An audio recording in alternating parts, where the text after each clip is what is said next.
I hope you're doing well and welcome to the Horn Broadcasting Channel. My name is Mtalam Kusia. The Horn of Africa is entering a dangerous political phase. Across the region, a growing pattern is becoming impossible to ignore. Long-serving leaders, heavily centralized governments and political elites are increasingly protecting one another, learning from each other and building what many observers now describe as Dictators Bromance. From Uganda to Eritrea, from Ethiopia to Sudan and parts of Somalia, political systems are increasingly becoming more personalized around powerful individuals rather than strong democratic institutions. We examine the emergence of authoritarian alliances in the Horn of Africa, why ordinary citizens are becoming worried, and what this trend could lead to if countries go unchecked. To understand the issue, we must first understand the political history of the Horn of Africa. This region has experienced decades of conflict, civil wars, coups, ethnic tensions, foreign interference, poverty, and fragile state-building processes. Because of this instability, many governments in the regions have often justified centralized power in the name of national security, stability, or development. And for many years, citizens accepted strong leadership because people feared state collapse more than political authoritarianism. But today, something deeper is happening, and the concern is no longer just about individual leaders becoming powerful. The concern is that governments across the regions are increasingly cooperating in the way that protect authoritarian rule itself.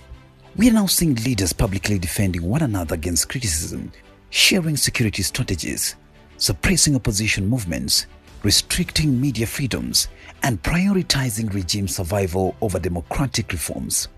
This is what many political observers call the emergence of a regional authoritarian culture. In Uganda, President Yoweri Museveni has been in power for decades. Over time, constitutional changes removed presidential age limits and term limits, allowing him to continue leading the country. Critics argue that state institutions have increasingly become tied to one political center of power. In Eritrea, President Isaias Afwerki has ruled for decades without national elections. Eritrea remains one of the most politically closed countries in the world, with tight control over media, civil society, and political activity. In Ethiopia, Prime Minister Abiy Ahmed initially came to power with enormous hope and promises of reform. But years later, conflict, political tensions, restrictions of media, arrests of critics, and deep ethnic divisions have raised serious concerns about the country's democratic direction. Meanwhile, in Sudan, military influence continues dominating politics despite repeated calls for civilian rule. Power struggles between armed factions have devastated the country and weakened hopes for democratic transitions. In parts of Somalia, political disputes over elections, federalism, and constitutional processes continue creating instability, while accusations of political intimidation remain common. Individually, each country has its own unique political realities, but collectively, a troubling regional pattern is emerging.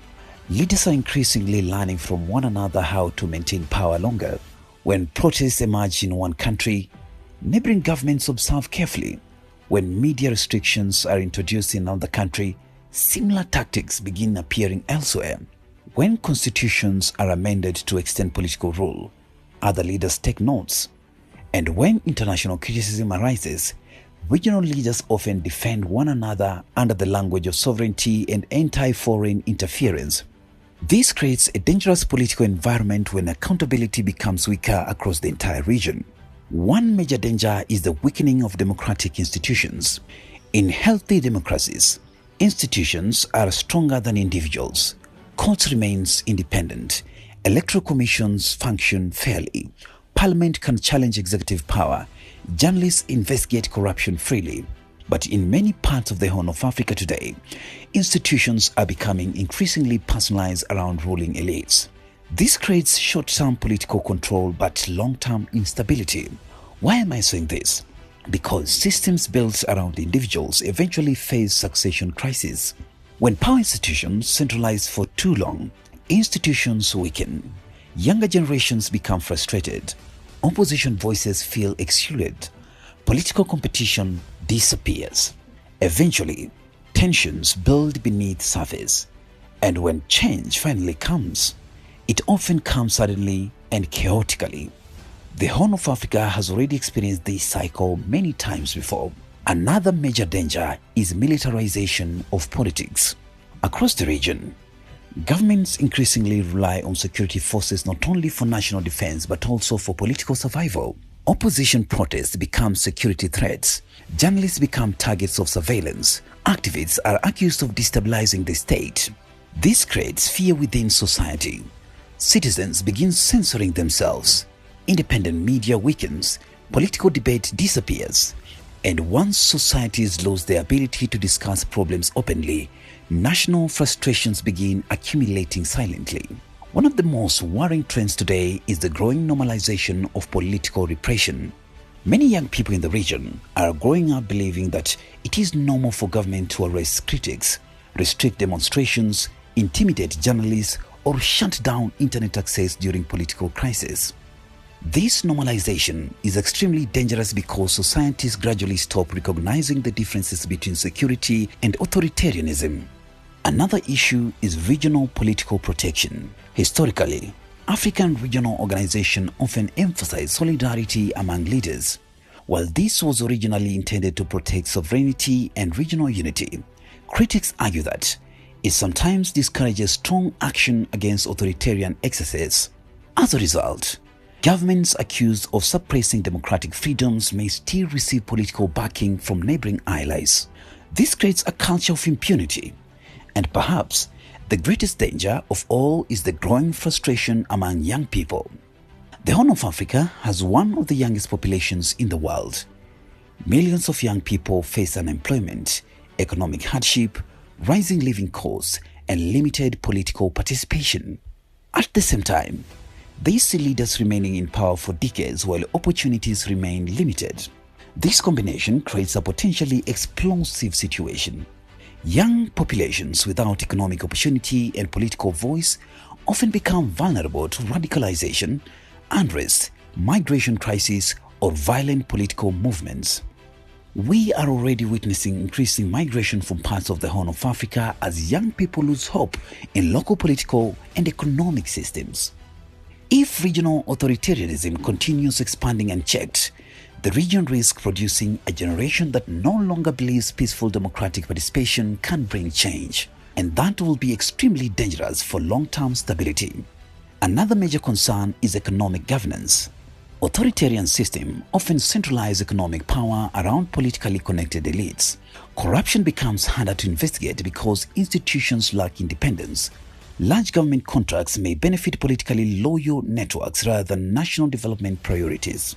And accountability weakens, public trust collapses. Citizens begin feeling disconnected from the state itself. This weakens national unity. And in ethnically diverse societies like those in the Horn of Africa, political mistrust can quickly evolve into deeper communal tensions. The international dimension also matters. Global powers increasingly compete for influence in the Horn of Africa because of its strategic location near the Red Sea, the Gulf of Aden, and major international trade routes. Some foreign powers prioritize stability and security partnership over democratic reforms. This sometimes gives authoritarian governments greater confidence that international pressure will remain limited. As long as governments provide strategic cooperation, military partnership, or economic access, democratic concern may receive less attention internationally. This reality strengthens authoritarian tendencies further, but this discussion must also remain balanced. Many leaders in the region argue that Western-style democratic models do not always fit African realities. They argue that strong centralized leadership is necessary to maintain unity in fragile states facing terrorism, ethnic conflict, and foreign interference. And it is true that security challenges in the Horn of Africa are very real.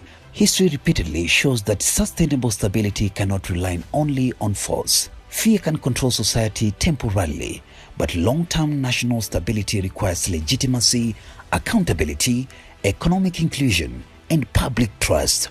The challenge now is whether leaders will strengthen institutions before public frustration reaches irreversible levels, because history teaches one important lesson again and again. Strong nations are not built around strong men alone. They are built around strong institutions capable of surviving beyond individual leaders.